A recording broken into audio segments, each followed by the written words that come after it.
तो यहाँ आपसे प्रार्थना की जाती है, जब तक सत्संग चले आप सब चिंताएं और इधर उधर की गल्ला बातें छोड़ के ध्यान से सत्संग सुनो। बीज स्थापना करता हूँ जिससे सबकी उत्पत्ति होती है। और प्रकृति से उत्पन्न ये तीनों गुण, रजगुण ब्रह्मा, सतगुण विष्णु, तमगुण शिव जी, ये सभी जीवात्मा को कर्मानुसार बांधे रखते हैं। और परमात्मा ने क्या बताया कि नहीं, ये तीन नहीं, ये पांचों मिलकर बांध रहे आपको। और हम इन पांचों मिल जीव अटकाए, युगों युग हम आन छुटाए।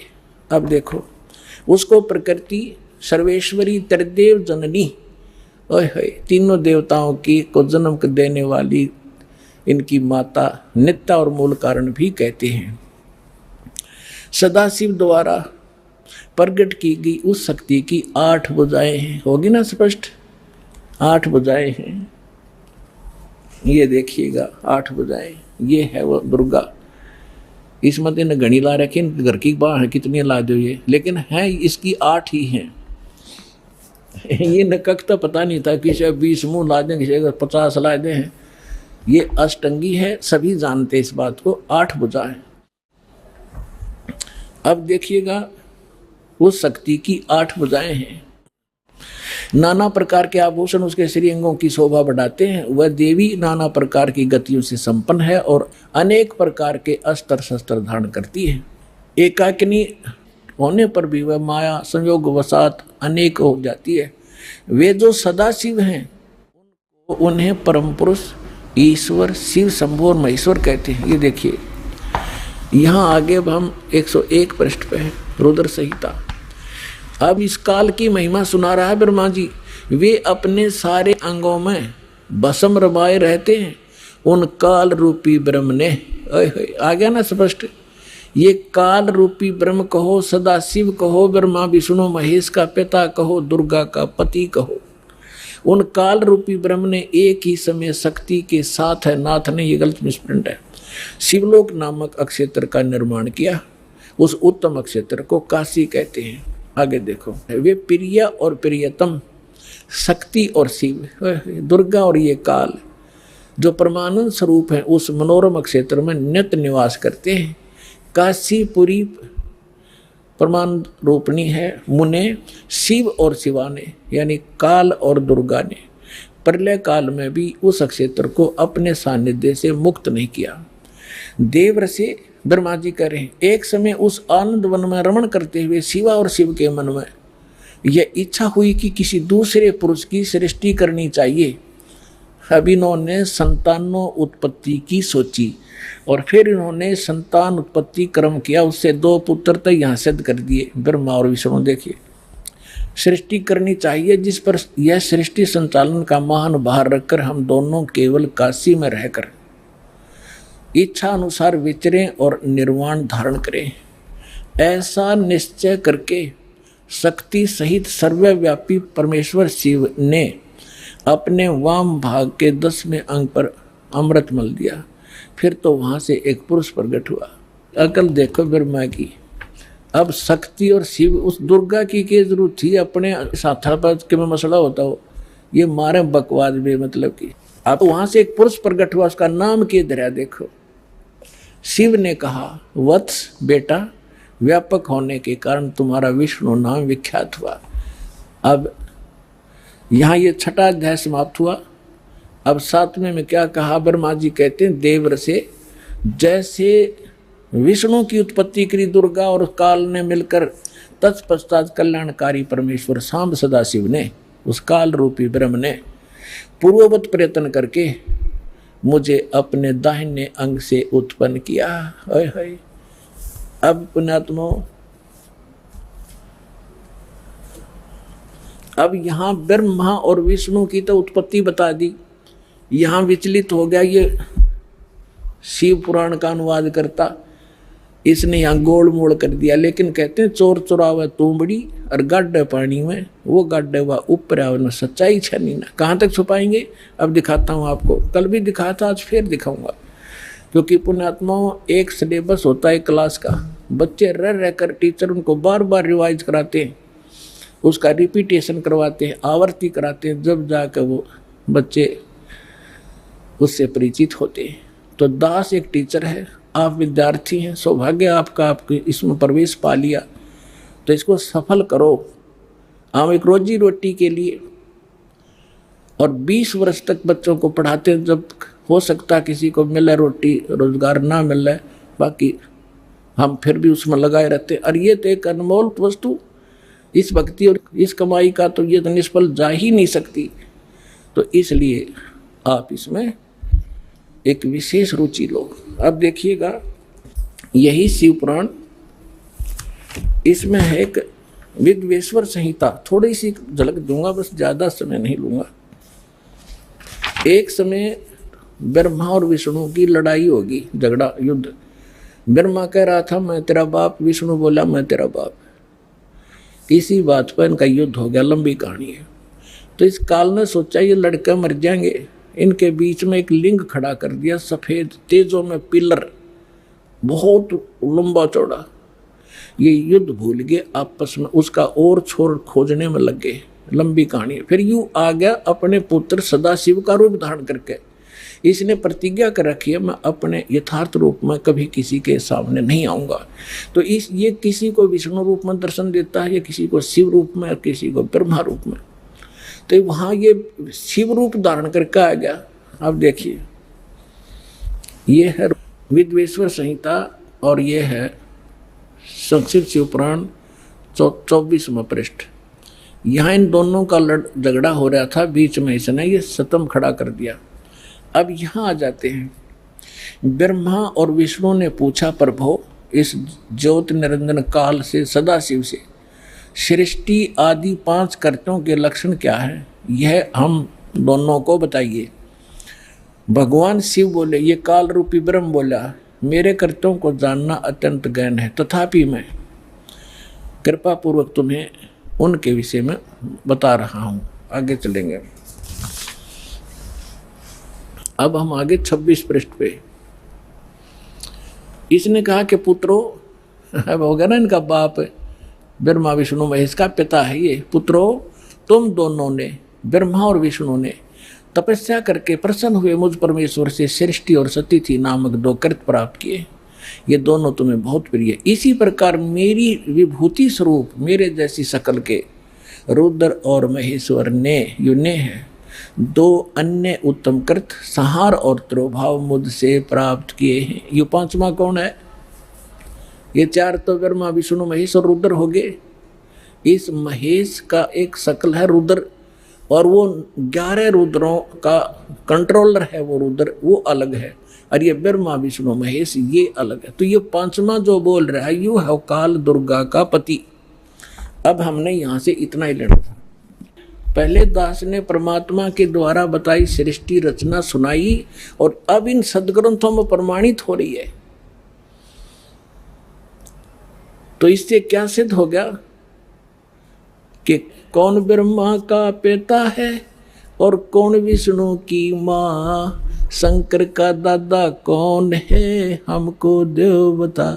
तो इस कथा से आपको शब्द सिद्ध हो जाएगा कि ब्रह्मा विष्णु महेश का पिता और इनका दादा कौन है। इनका दादा है कबीर जी, वो सत्य पुरुष जिसने इनके पिता ज्योति निरंजन को जन्म दिया, और उसी से फिर ब्रह्मा विष्णु महेश का जन्म हुआ इस ज्योति निरंजन काल से। तो इनका दादा कौन है? कबीर, सत्य पुरुष, वो परमेश्वर है। जो आज दास सत्संग शुरू करना कर रहा था, उसकी तो अभी तक भूमिका बनी है। अब क्या हुआ, इन तीनों देवताओं का दुर्गा ने ब्याह कर दिया, अपने ही 3 रूप बनाए, सावित्री, लक्ष्मी और पार्वती। समुद्र में छुपा दिए अपने वचन से। 3 लड़कियां युवा बना दी, और ये जब युवा हुए इनको कोमा से बाहर कर दिया, इन तीनों का विवाह कर दिया। इनसे फिर आगे काल की सारी सृष्टि चली। अब दास जो आज प्रसंग शुरू किया था वही शुरू होगा मेरा तय काम जो बताना चाहूँ था। अब धर्मदास जी ने पूछा, हे परमात्मा, हम बड़े नीच और पामर प्राणी हैं। हे भगवान, हमने आपके साथ धोखा किया, आपके साथ चीटिंग करी, और फिर भी आप हमारे लिए भटक रहे हो, कैसे दया करी दाता। तब परमात्मा ने कहा कि जब यहाँ ये प्राणी इतने दुखी हो गए, हाहाकार मच गई, परमेश्वर ने कहा कि उस समय जब यहाँ हाहाकार मची, धर्मदास मैं अपने पुत्र जोगजीत का रूप बना के, जिस पुत्र के रूप बना के इनको निकाला था उसी का रूप बना के मैं वहाँ खड़ा हो गया जहाँ 1,00,000 मानव शरीरधारी प्राणी, स्त्री और पुरुष वहाँ भूनने जा रहे थे तपस्या, और चटक पटक जीव करे थे, उन चटक पटक का पड़े थे, बुरा हाल हो रहा था। तो वहाँ मेरे जाने से सभी जीवों की वो तपत तो खत्म होगी। वह टुकड़ी, वह तपस्या ऐसे की ऐसी जल रही थी, लेकिन मेरी रजा से उनको आंच नहीं लगे थी। सभी बैठ के या तो रो रहे थे, फिर सामने देखा, मुझे देखकर कहा कि हे भगवान, हम यहाँ कौन से पाप का कर्म भोग रहे हैं, दुख भोग रहे हैं, क्योंकि सबको ये मालूम है अपने किए का कर्म भोगना पड़ता है। तो परमात्मा ने कहा, भाई ये जो तपस्या का दुख है ना, ये यहाँ का नहीं, ये सतलोक में तुमने गलती करी थी, वो दंड है। तब सारी सृष्टि रचना सुनाई। तो वहाँ तो सारे दुखी थे, सबको मालूम था, ना कोई बेटा साथ था, ना बेटी साथ थी, ना कोई संपत्ति साथ थी, ना कोई रिश्तेदार साथ था, अकेले भुन रहे थे, पिट रहे थे वहाँ पर। तो वहाँ सभी ने स्वीकार किया जो मालिक बता रहे थे, और कहा, हे भगवान, हमें छुटवा लो काल अन्यायी से। परमात्मा बोले, ऐसे नहीं। अब यहाँ परमात्मा ने कहा कि जोर करूं तो मेरा वचन नसाई, जब तुम जाए धरो जग नर देहा, तब तुम करना मम सत सबद स्नेहा।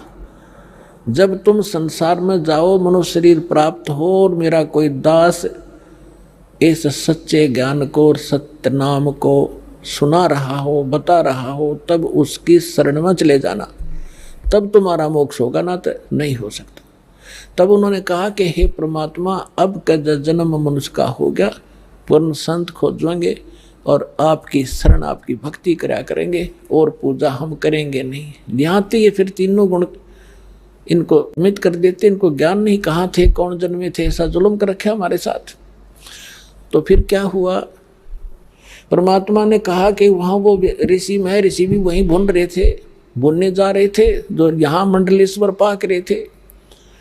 तब परमात्मा ने कहा, तुम निराकार बताते हो इस काल को, ज्योत निरंजन को, अभी आएगा तुम्हें खाने के लिए। देखो वो आ गया सामने, वो साकार है, नर आकार है, ओछा माथा उसका 2 उंगल का, और ऊंचा ऊंचा स्वर्ण भयंकर सा चेहरा से जो आ रहा सामने।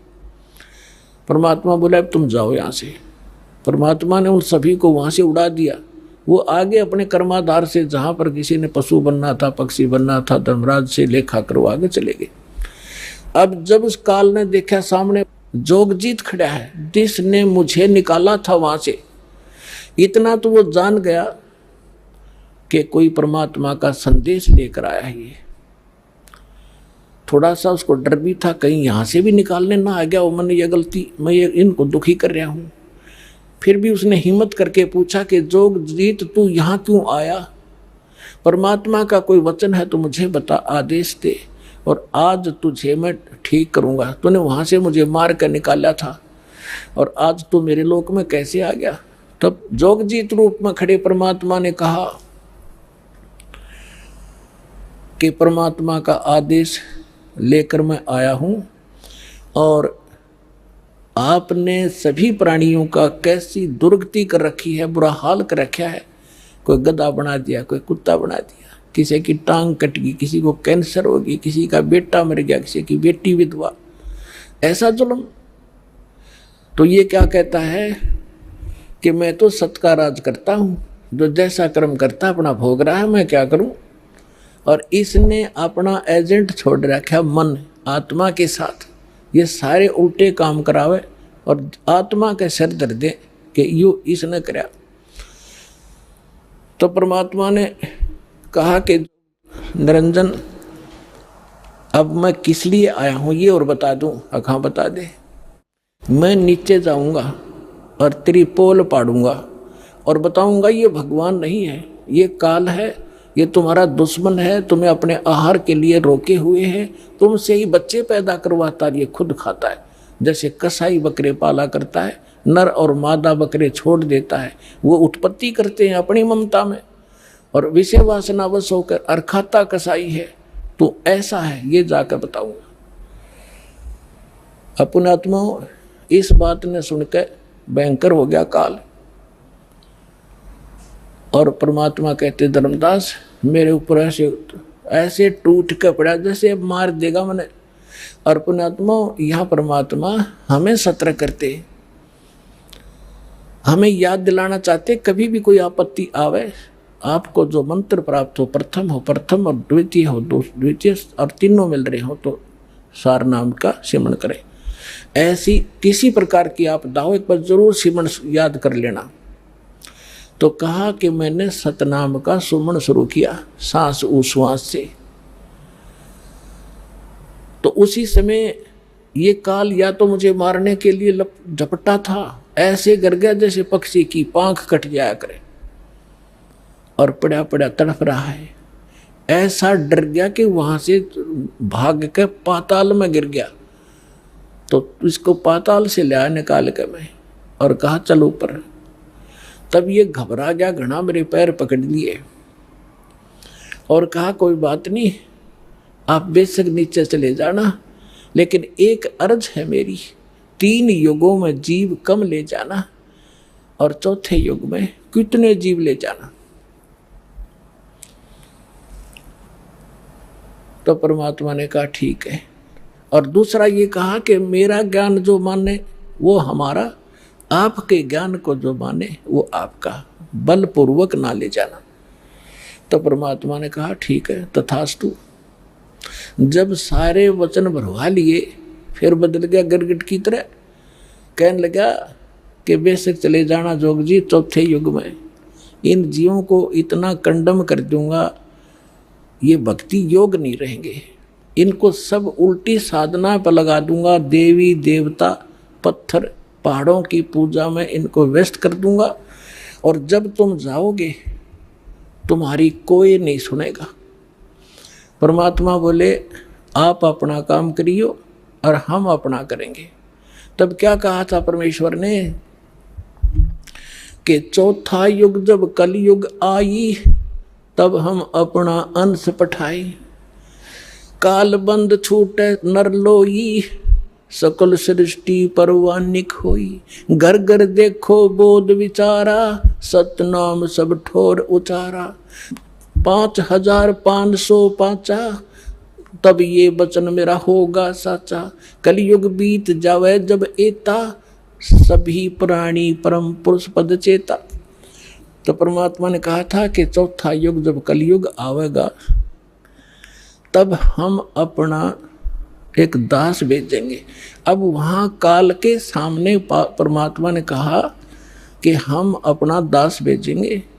और कबीर वाणी चैप्टर में परमात्मा ने धर्मदास जी से, जब धर्मदास जी घने चिंतित हो गए थे कि हे परमात्मा आपने सतनाम और सारनाम गुप्त रख दिया और इसके बिना मोक्ष नहीं हो सकता, आपने मुझ किंकर के ऊपर दया करी दास पे और 42 वंश भी पीढ़ी बख्श दी, मेरी वंश चलेगा।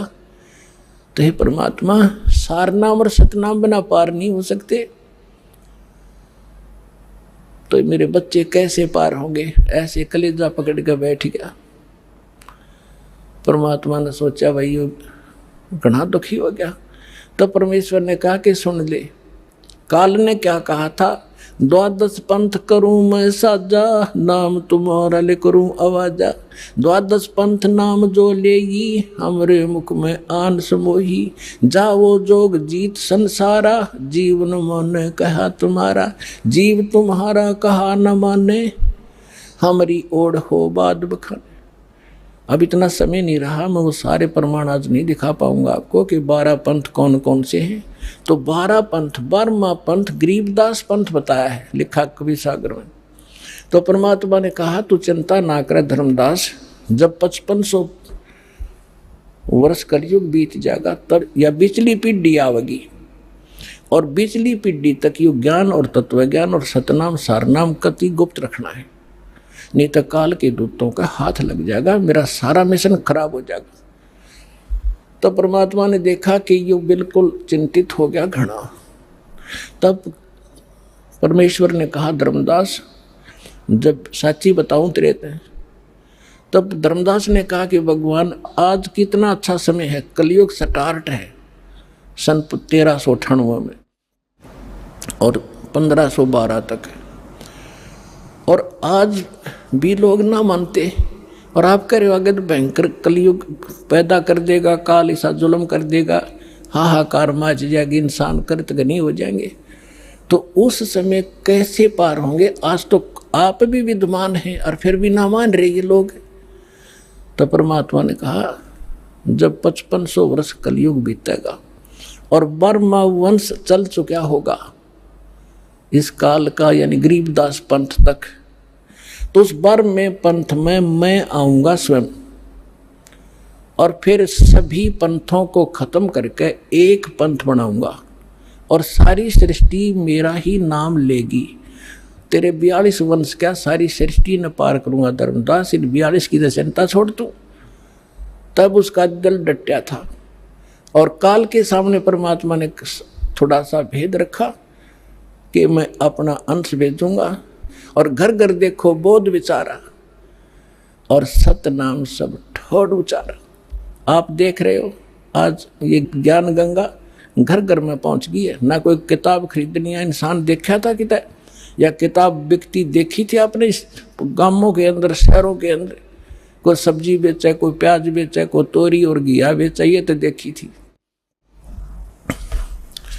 तो परमात्मा ने कहा था घर घर देखो बोध विचारा, मेरे इस ज्ञान की चर्चा घर घर में शुरू हो जाएगी और सारी सृष्टि नाम लेगी और सतनाम सबको बताया जाएगा, और परमात्मा के उस परम पद की, सतलोक की सबको जानकारी होगी, पूरा विश्व व्यापार करो। तो वो समय आ गया है पुण्यात्माओं, और ये दास है वो परमात्मा का भेजा हुआ दास, और आप सभी पार हो जाओगे। बोलो सतगुरुदेव।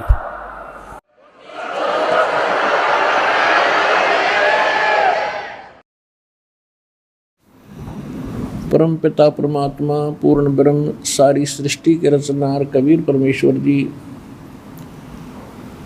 कबीर परमात्मा जी की असीम रजा से आप सभी पुण्यात्माएं सत्संग सुनने के लिए उपस्थित हुए। जिन पुण्यात्माओं पर विशेष रजा परमेश्वर की होती है वही ऐसे समागमों पर पहुंच पाते हैं, और जो बहुत ही अच्छी पुण्यकर्मी प्राणी होते हैं सत्संग परमात्मा ही किया करते हैं, क्योंकि सत्य भगवान ही बोल सकता है, सत्य परमात्मा ही बता सकता है। जीव सत्य असत्य का निर्णय नहीं कर सकता। तो सत्य अविनाशी होता है, अटल होता है। सत्य साहिब भी अटल होता है। सत्य साहिब माने अविनाशी परमात्मा। वो अविनाशी परमात्मा कौन है? आज तक हमें इसी बात का निर्णय प्राप्त नहीं हुआ था कि कौन परमात्मा है जो अविनाशी है।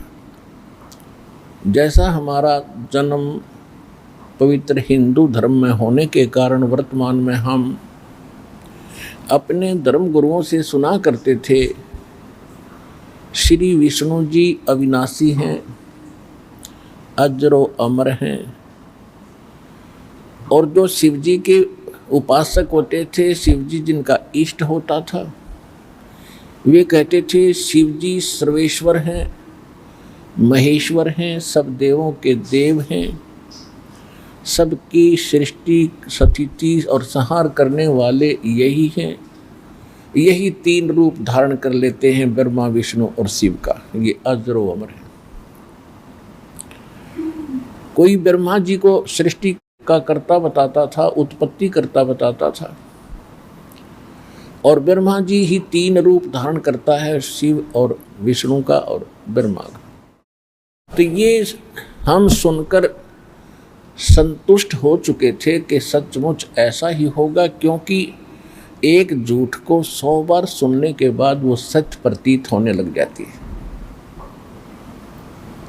और हमने तो ये लाखों बार सुन रखी थी, हमारे लिए जो फाइनल हो गया था, कोई ये कहने वाला नहीं था कि ब्रह्मा विष्णु महेश नासवान है। तो ये जो ज्ञान किसने दिया था?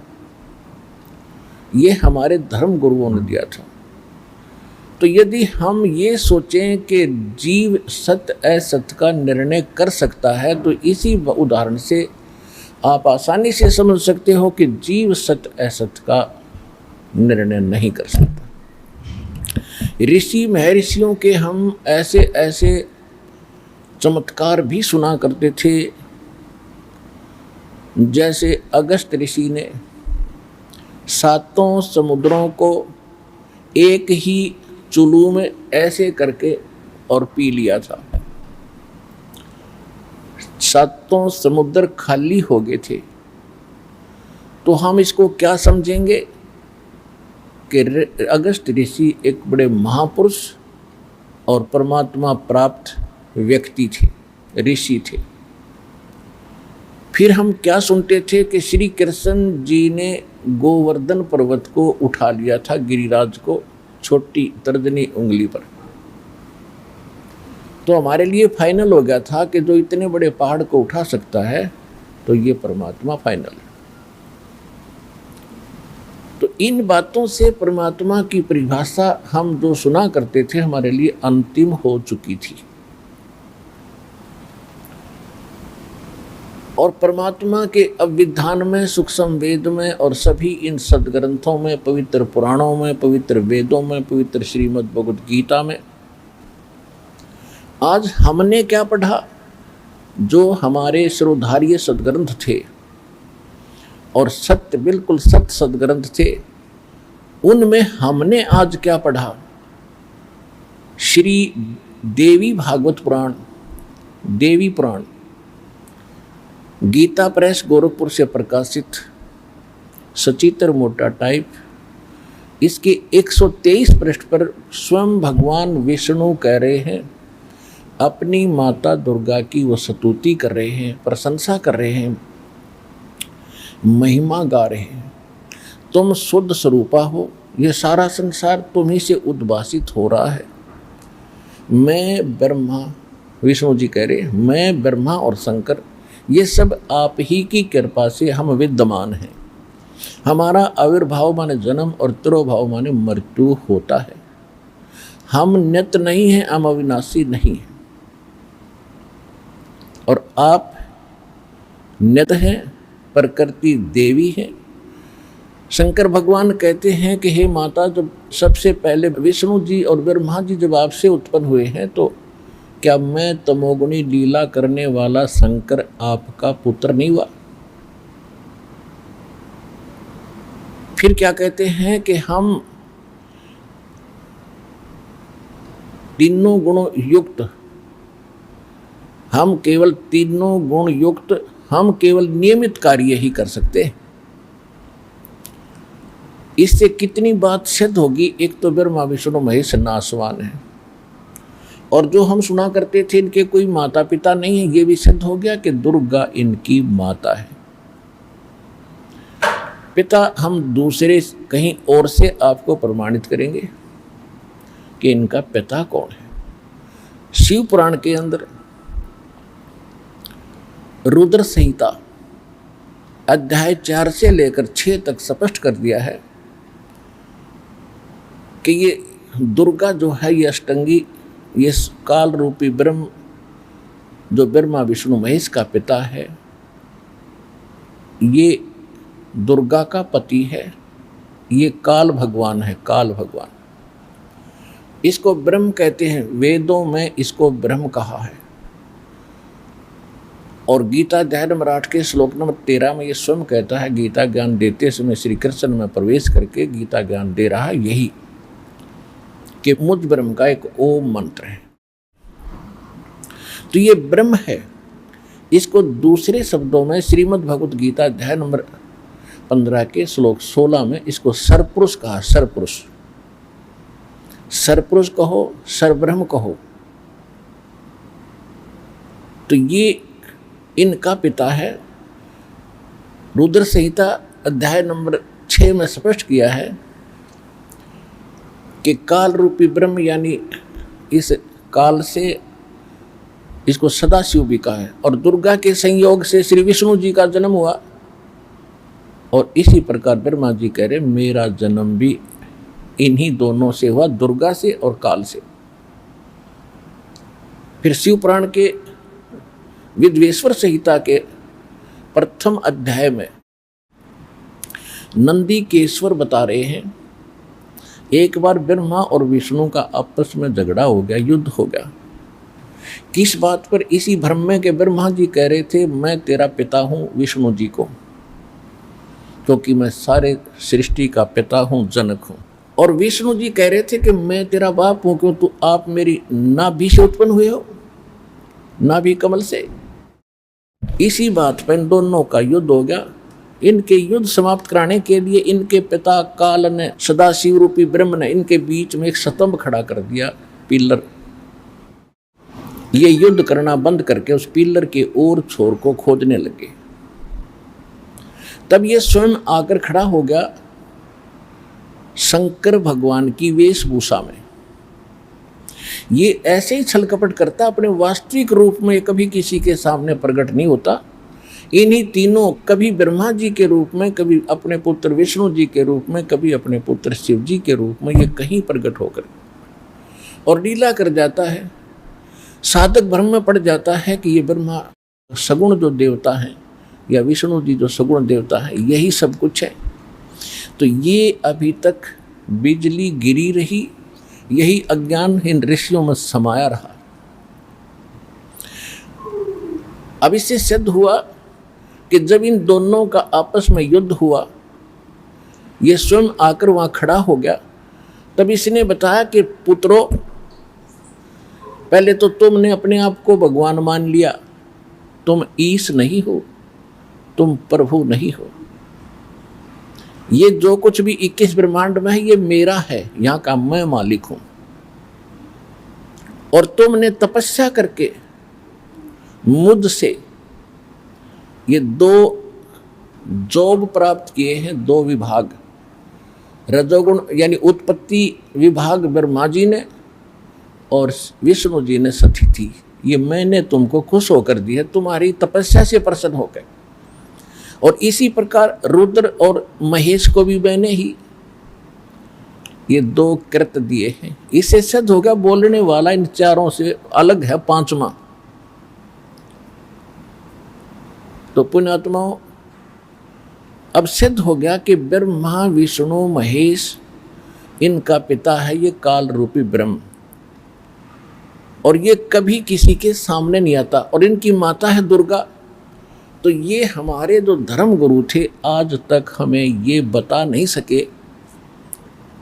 और हमारे सदग्रंथों में विद्वान, कमाल की बात ये है जो हमारे सिलेबस में लिखा है और हमारे टीचर हमें पढ़ा रहे हैं कि ये बुक श्रोधार्य है और ये सिलेबस आपका, और मैं इसी से पढ़ा रहा हूँ। तो हमने उनको पढ़ा भी होगा तो हमारी समझ में नहीं आया, क्योंकि हमारे पास वो सत्य ज्ञान नहीं था जो गॉड गिवन है।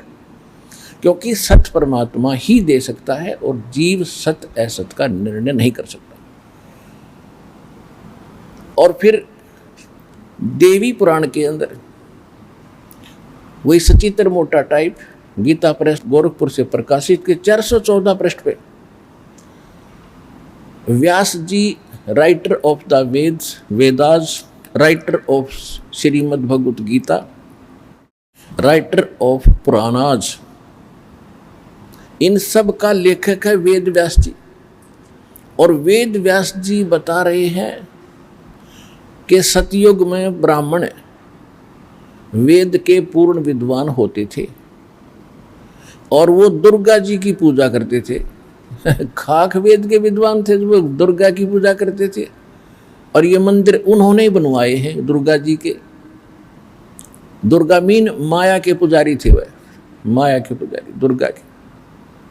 और उसी देवी पुराण के 7वें स्कंद में हिमालय राजा को ब्रह्म स्वरूप का ज्ञान कराते हुए वो क्या बताती है कि हे राजन, मेरी भक्ति करेगा तो इतना ही लाभ होगा। अब मैं तुझे ब्रह्म के बारे में जानकारी देती हूं, और उस ब्रह्म का एक ओम मंत्र है, उस ओम मंत्र का जाप कर ब्रह्म प्राप्ति उद्देश्य रख, तेरा कल्याण हो जाएगा। और वो ब्रह्म लोक में रहता है, तुम वहां चले जाओगे, तुम्हारा कल्याण हो। अब देवी तो कह रही है ब्रह्म की पूजा करो, और हमारे ऋषि कह रहे हैं कि वेद के ब्राह्मण, हमारे जो धर्म गुरु थे सतयुग में, ब्राह्मणों से ही चला हमारा धर्म गुरु, यही रहे इस पूरे विश्व के, और ये कह रहे हैं दुर्गा की पूजा करो। हर वेद के विद्वान थे, वेद में है कहीं दुर्गा के एक अक्षर दिखा दो दुर्गा की पूजा का होता है। तो एक खाक विद्वान थे, वेद पढ़ने पर भेद ना जान, ये बच्चे पुराण 18, और पत्थर की पूजा करें और भूल गए सिरजनारा। ये सूक्ष्म वेद भगवान ने बताया, उस ज्ञान में लिखा है जो सत्य ज्ञान है। फिर क्या बताया है कि दुर्गा कह रही है कि ब्रह्म की पूजा करो, और ब्रह्म क्या कह रहा है, ब्रह्म क्या कह रहा है, गीता अध्याय नंबर 8 के श्लोक 13 में गीता ज्ञान दाता ये ब्रह्म है, श्री कृष्ण में प्रवेश करके बोलता है। ये ऐसे ही छल करता है जैसे विष्णु पुराण में आपको बहुत बार दिखाया है। एक बार देवताओं का राक्षसों का युद्ध हो गया, राक्षस जीत गए, देवता हार गए। देवता ने जाके फिर कहीं एकांत स्थान पर छुप छाप कर भगवान की प्रार्थना की। ये काल विष्णु रूप धारण करके उनके सामने प्रकट हो गया, और इसने कहा कि मैंने जो तुम्हारी मन की बात है वह जान ली, आप जाओ और एक पुरिंजय नाम का अक्षत्रिय राजा है, उसको युद्ध के लिए अपने पक्ष में खड़ा कर लो, और देवताओं को साथ कर लो और राक्षसों को ललकारो। मैं उस पुरिंजय के शरीर में प्रवेश करूंगा और राक्षसों को मार दूंगा। ये गीता प्रेस गोरखपुर से प्रकाशित विष्णु पुराण के 3 अध्याय में और 233 पृष्ठ पे। फिर 242 पृष्ठ पे इसी अध्याय में फिर क्या लिखा है, एक बार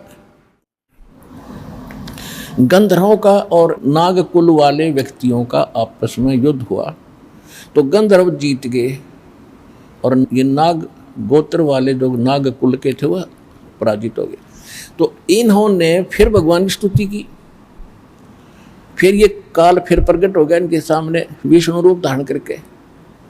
इसने कहा कि तुम जो मानधाता का पुत्र है पुरकुत्स, उस पुरकुत्स ने या तैयार करो युद्ध के लिए, अपने पक्ष में खड़ा कर लो, फिर मैं उसमें प्रवेश करूंगा और फिर गंधर्वों ने मार दूंगा, नाश कर दूंगा। ऐसा ही कर दिया।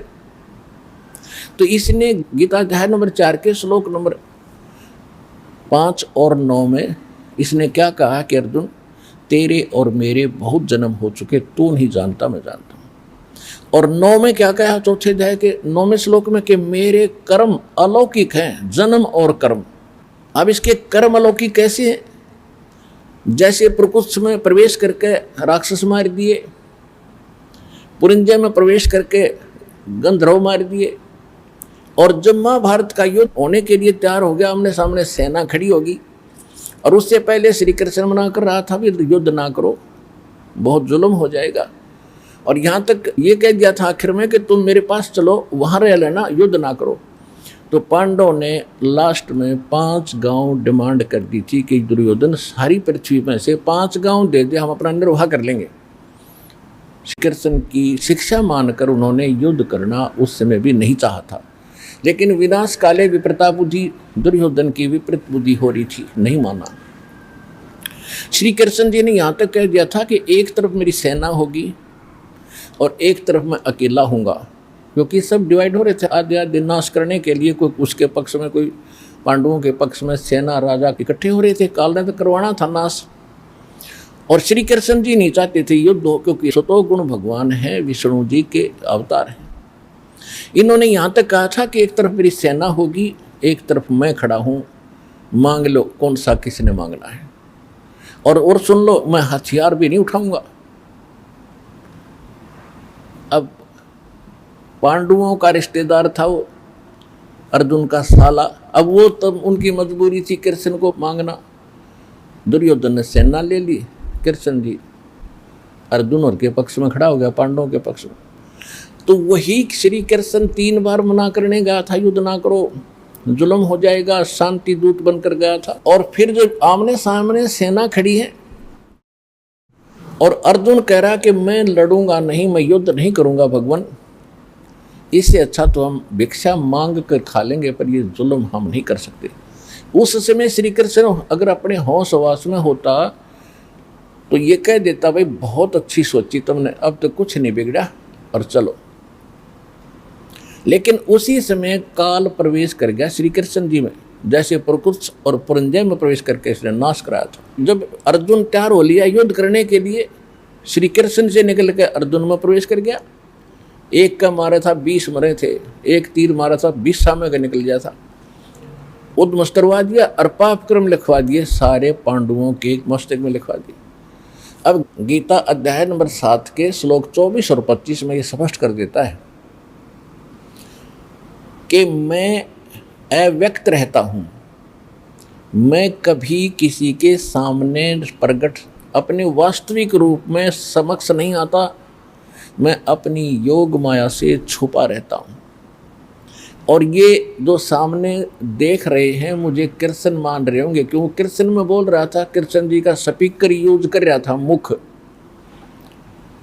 तो ये सभी जो मनुष्य सामने खड़े हैं ये मुझ अव्यक्तम माम अव्यक्तम व्यक्तिम आपनम मनन्ते अबुधा, ये बुद्धिहीन लोग मुझ अव्यक्त को व्यक्तिम आपनम यानी व्यक्ति रूप में, श्री कृष्ण रूप में आया हुआ मान रहे हैं।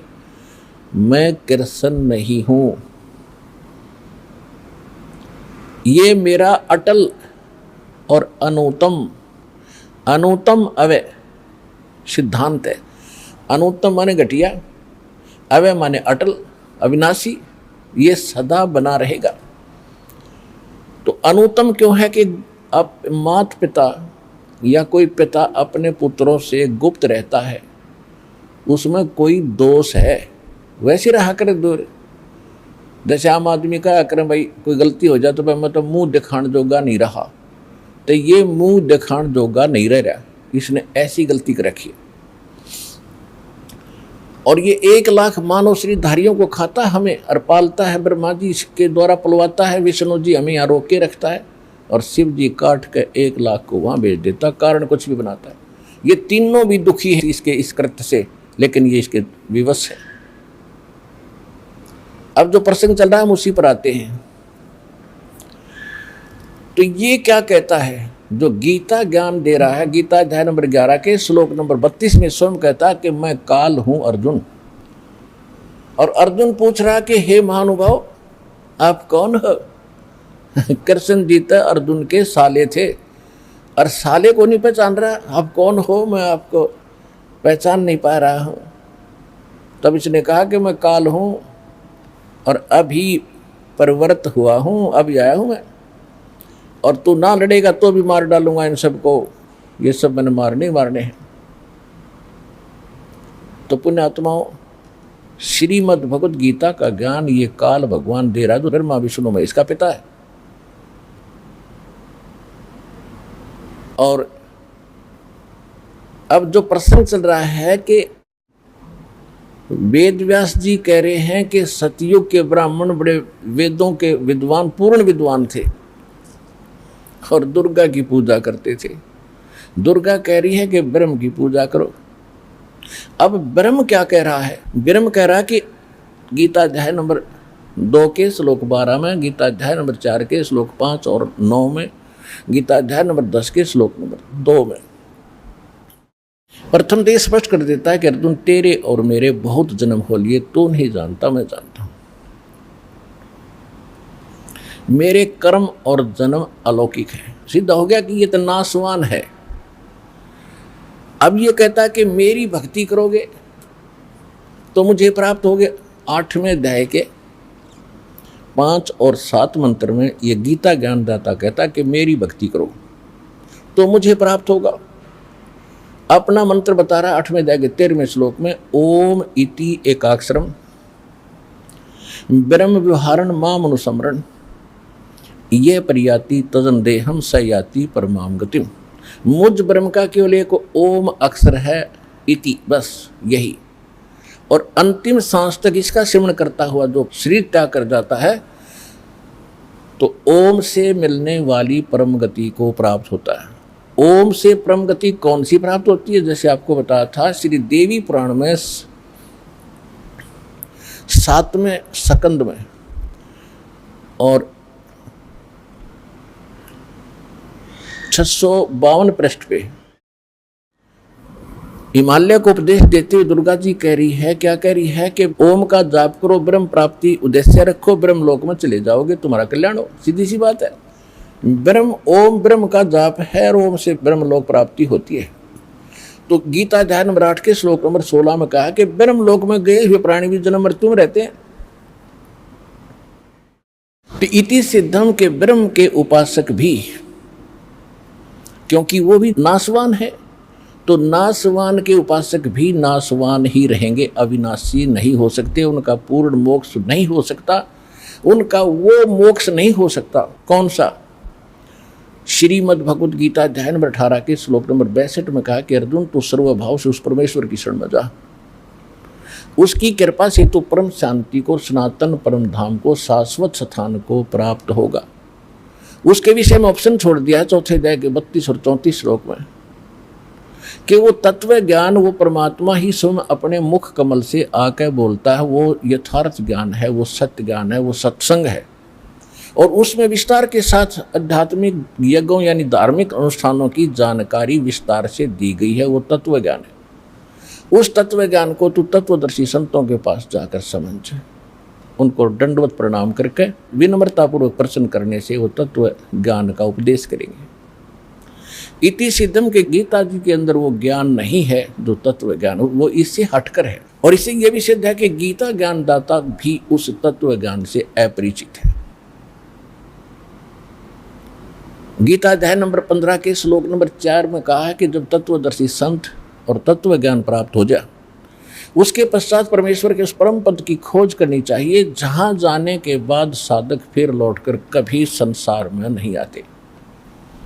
और जिस परमेश्वर ने सब ब्रह्मांडों की संसार रूपी वृक्ष की रचना की है और केवल उसकी ही शरण में रह उसी की भक्ति कर, तो गीता ज्ञानदाता ने फाइनल कर दिया कि वो परम अक्षर ब्रह्म की भक्ति कर, वो पूर्ण परमात्मा की भक्ति कर। अब गीता अध्याय नंबर 7 के श्लोक नंबर 29 में गीता ज्ञानदाता बता रहा है कि जो मैंने ज्ञान दिया है कि तत्वदर्शी संत की खोज कर लो, और जो मेरे इस ज्ञान का आश्रय कर लेता है, तो वो व्यक्ति जो जरा और मरण से छूटने के लिए प्रयत्नशील हैं, जरा माने वृद्धावस्था के दुख और मरण माने मृत्यु के कष्ट से जो परिचित हो चुके हैं, वो उन जो इससे छूटने के लिए ही भक्ति कर रहे हैं, यत्नशील हैं, वो तत्ब्रह्म को और सारे अध्यात्म को और सभी कर्मों को जान चुके हैं, वो उससे परिचित हैं। जब यहाँ के पूरे अध्यात्म से हम परिचित हुए और यहाँ के जो इन कर्मों से हम परिचित हुए, कितने भयंकर दुख हम भोग रहे हैं, तो आज हम क्या चाह रहे हैं? हम केवल जरा और मरण से छूटना उद्देश्य रखते हैं। तो गीता अध्याय नंबर 7 के श्लोक 29 में जब ये कहा कि तत्ब्रह्म को और सारे अध्यात्म को और सब कर्मों से वो परिचित है व्यक्ति जो केवल जरा और मरण से छूटने के लिए भक्ति करते हैं, संसार की किसी अन्य वस्तु की डिमांड नहीं रखते, तो वो तत्ब्रह्म से परिचित हैं।